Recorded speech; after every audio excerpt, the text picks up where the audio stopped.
Now I would like to call upon our next keynote speaker, Mr. Venki Nishtala. He is Chief Technical Officer of Reddit.com.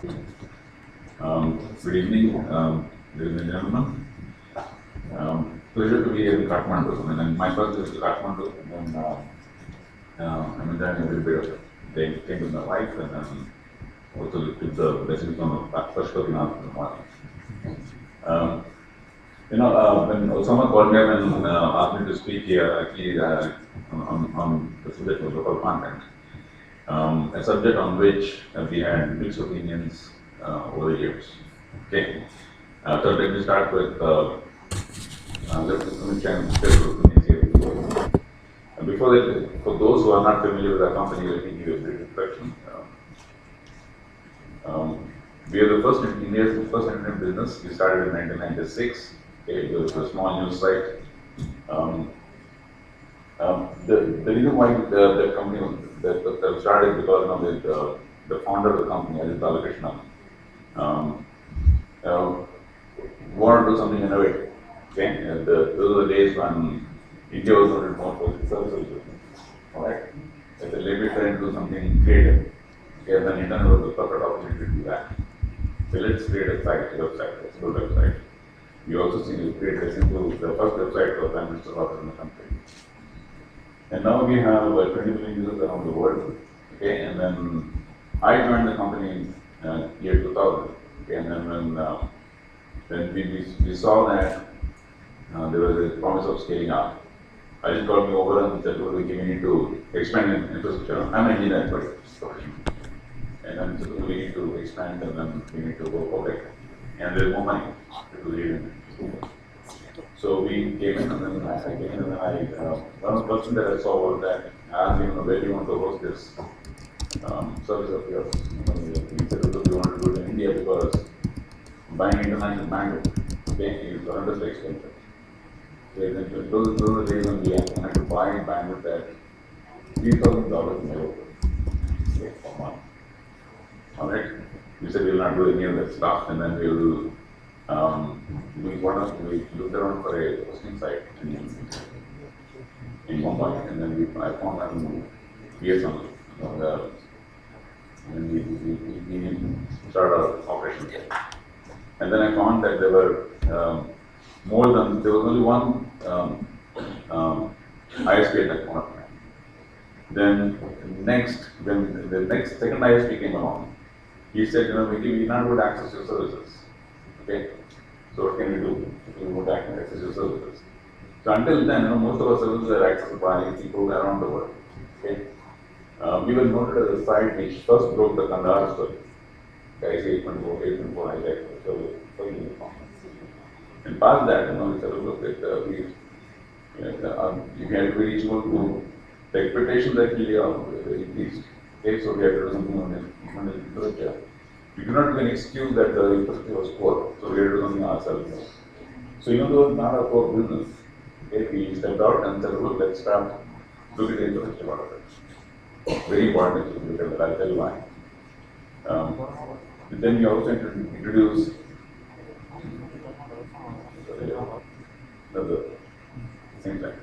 So then we also have to introduce what is called content delivery network, okay, to cater to the various ISPs, right? So we wanted to do that for ISPs, we introduce the technology called content delivery network. And then, so now what we have actually is a platform for media and subscription businesses. Media is basically advertising business, and then a platform for email subscription businesses. Okay. So the learning that we had over the years, that the first content that we had was news. And actually, if you ask anybody, what is content? Okay, and then over the printing medium was invented. Okay, the only thing that we knew what content was in its news, political news that it comes in periodically, and a newspaper. So when the internet came along, they said, look, we can get instant news for the internet. The content was basically that. So, but we looked around and said, look, let's see what really means how to model the content. And we found that it's different things for different people. It's a way of engaging consumers okay, on one side. And for businesses, it's a way of building a website and then marketing the services, right? And for ISP, it's a way of transfer the bytes. Okay, how cheaply can I transfer the bytes on that site and get subscriptions? So, and then also you find that local content is not just for something that can be consumed local, right? It's when we put out news content, then it was not consumed locally. The local news was not consumed locally. For example, if you have news over Kathmandu, okay, you will get it everywhere in the world. Okay, whatever you do in here. So it's important part to know. Most of the local content is most interesting to people outside your site. Okay, from news point of view. Okay, the kind of content that Osama was talking about, the kind of services that Osama was talking about, is very different from the kind of content that I'm talking about. The kind of content that you need to generate to do business. Okay, to do business. And this content today is not, just spoken of it. Okay, like so you might be able to do this. So to get around this entropy of how to what comes first, the content of the internet. Okay, you sit back and think for a minute. There is cycle. You can't say I can have it. You can't put the cart before the horse. It's a piece of content of the cart and horse of the internet. Okay, you got to worry about whether you're going to get the cart first or the horse first. Okay. I would think you get your horse ready first. After that, you can worry about what kind of journey you want to embark upon. Okay. So infrastructure is something like that. Infrastructure for me is the horse that you have to build, that you have. And then awareness is the content that you produce. Okay, and then that get people aware of what.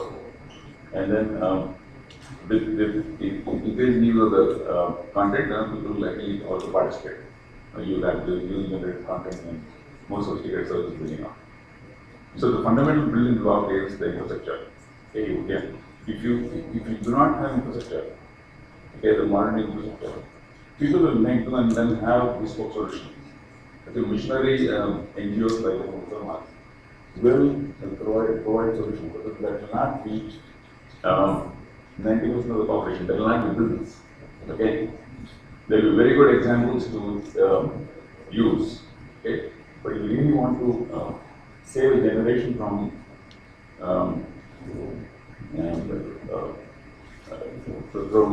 stalling, okay, and then get them to progress. You need to create an infrastructure, right? And get them onto the road to progress. That's what I meant by that. So what we did actually in Bombay actually is to did this. Okay. So even though we are known as a content business, actually what we have actually done is to put our own efforts in building infrastructure ourselves. Okay. We found that there were thanks to the novelty of the business, there were an number of players who came into licenses, okay, for the internet business, okay, voice and internet business. But there was no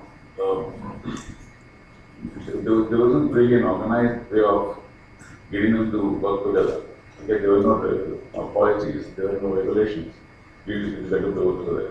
So what you have to do is for you to be cost effective and survive, you have to make your own arrangements. So we did that. Okay. If Reddit.com is still standing around and then as a business, because we created this infrastructure and so save the costs. Not all companies can do this. Okay. I mean, let's understand very clearly. Content is business. Okay, content means it takes money. Okay, you need money to generate content, local or otherwise. And if you want to make money out of that, you need to have a cost-effective infrastructure, right? And local languages. We also realize that both. I mean, people are asking, our investors ask us, how will you increase your business? Because the competition from people like Yahoo and Google and others. Right? This time we will use, we will develop experts in local languages. Right? We have 25 languages and then we will do the only guys who can actually produce content in local language in India. Okay? And we found that, when we look at it, we found that there is a diversity and then there was fragmentation to the market. And then the vendors who manufacture the keyboards, they said, we can't manufacture 25 kinds of keyboards for 25 states. Right? It was unattractive for the vendors. And then there were local bodies and boards which are using local languages, but they were all in non-digital form. They were not really useful for good use. So the technology development on that side, actually there's a lot of, on an average, about 500 crores a year get built in refining the local language technology. Okay. And then you will basically see a tangible benefit from your of that. Right? So one has to be careful about when you go overboard about developing local language content. Okay? So local content is more like what someone talks about, not necessarily local language content. You don't worry too much about the languages. Okay? So just to give an example, we tried that. We tried this site. Okay? Nearly 10 years ago. And compared to the English language site, okay, this site in India, we had 5,000 visitors. Right? Most people actually want to read English language site. Other people, the guys who could read Hindi, who were interested in Hindi, they had no internet access, or they were aspirational. The Indian economy at that time was mostly services based, and people are aspirational. Okay, I mean they learned their languages in schools. They said, why do I need to learn any more English? Okay, let me make a living by learning English. Right? So it will go against in the aspirations of the people. Okay, local for the youth. Okay? And then if at all there was any referendum to local languages, it's only from the Ministry of Culture. It will not thing. Okay. So it's not real business, not business yet. And where it is business, in local languages and in local courts and other places, it does not surface. Okay. Right. So when you look at it from the point of view of business, okay, then many of the things get thought about. Next slide, please. So there's another, we also developed instant messenger using local language. We developed a technology for using English language keyboard to import Hindi. Okay, use the local networks. Doing an automatic translation. It did always a heavy lifting. Okay, this spent a couple of $1 million on doing this. But we found that, including the guys in the office, they use what is called English. Okay, English typed in using local networks. Actually, many guys are found cannot write in Hindi after they pass out of school. Okay, many of the guys know the people. I would bet 50% of people forget writing in their local script. Okay, after passing out of school. Okay, so we don't make a distinction between those people and the other guys who can write. I think we call them simulated. So they do not know English. Right. So so if you're trying to run a program based on local language scripts, okay, there is one thing. Okay, if you're trying to run a program based on local languages, okay, I think you have to look at models like what some are done within its foundation. So in a sense, what we have to really look at is relation where you first have services, okay, like information and main business, okay, and then build services like the e-governance services, then look at make some money out of that, okay, and then as the business grows in the internet, okay, automatically, the local cultures also start using the same medium, okay. We do not feel paranoid that the local cultures will be left behind if you adopt similar language as a means of business. Okay. Now, I might have misunderstood the topic, what is local content? Okay, I'm still confused what is local content really. Okay. So in my view, local, when people talk about local content, it's more about local culture. Okay. If you just about English local news, okay, in Indian language, in the local languages, okay, it's an easier problem to solve. Okay, that's already out there. But what is needed for that to happen? For that to happen, you need to reach that medium to everyone, every single person. I mean, we have 2,000 panchayats. In how many people can actually have the wireless mesh network installed? You know, what point is that? And so what the advanced countries have done is they realize that okay, to bridge the divide, this digital divide is to bridge. So people have actually have gone ahead. The government has gone ahead and invested in installing the fiber, okay, to each of these remote areas. They do not worry. I mean, wireless, in my opinion, is politics. Okay, it's a fantastic way of, it's a fantastic means of trade. It's a very good technology. If for short of if you're predicating your infrastructure plans on wireless, I think you're doing. Okay. Any sensible plan actually has to have a fiber-based infrastructure. Okay. So in my view, what we should do in terms of priority, if you really want a series about protecting your identity, protecting your that means for that one has to stay alive, and then you also make money and then need to go into survive economically.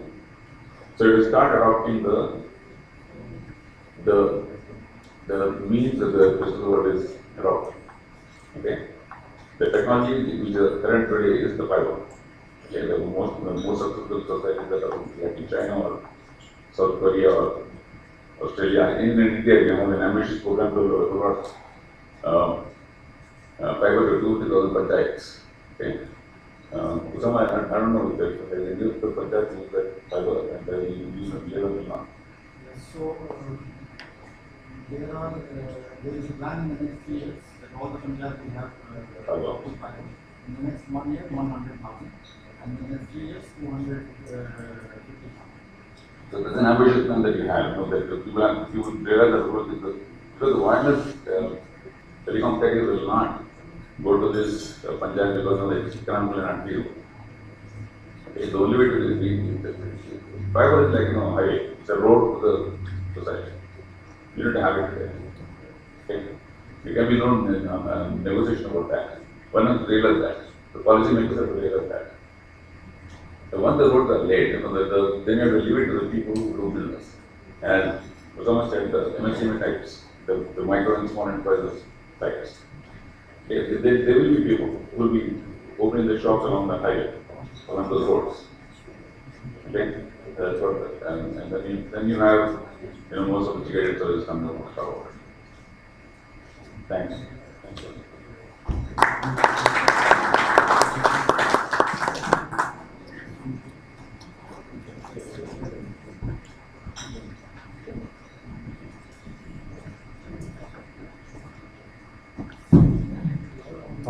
Thank you, Mr. Venki. Now I think we have some ideas about how to put the horse before the cart. And thank you for highlighting the importance of infrastructure even for the local content, developing local content. And about the language, I just remembered that you were saying the use of local language by the courts, and recently Supreme Court of Nepal has made a regulation that all the submission to the court should be in the Unicode, not in the true typeface font TTF, but in Unicode, so that it can be searchable. So that is one part our court has recently regulated. No, so just to know that we do have the electronic copies of the judicial judgment as well, so the party, okay? But it's not there's a lot of technology that is developed. Okay, I mean the semantic technology that is developed. Okay, you will be able to retrieve information from those documents. Okay, And the motivation for that, and then the business case, use case for that, has to be articulated that way. Only then the serious money will come in. Otherwise, what is right now happening is, you have government programs, so which are actually spending money, okay? But the businesses are not, there is no business use case for it. I mean, there's a good things to do. Okay, but no, you can get copies of that, judgments if you want them again in local language. Okay? But will it be, for example, there was a discussion last week on that, can that corpus be used to deliver faster judgments and clear the backlog of cases in the courts? Okay?